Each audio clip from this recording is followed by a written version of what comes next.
moykanı qapıya gətirdim, gözəl qardaşım. Bax, bu aparatı 25 manata sənə verirəm.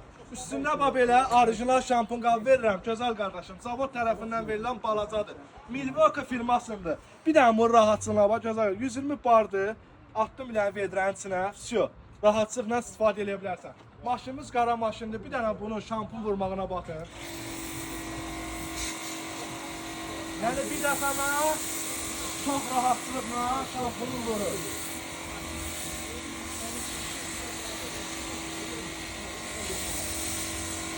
Yəni belə deyim, moykada bu rahatçılıq yoxdur. Şampunlardan rahatçılıqla ştuserini çıxartdım. Bax burada 4 cür başlığı var. Bir də 15'lik başlıq qoyursan üstünə. Bax bir də bax. Rahatçılıqla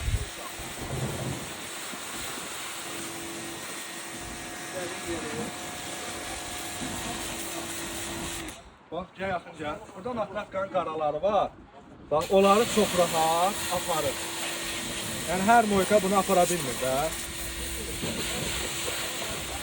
Bu modeli 12 ay cəmi 25 manat hardan əldə edirsən? 3-cü mikrorayon Yeni Bazar Bioti mağazası. Gəl alda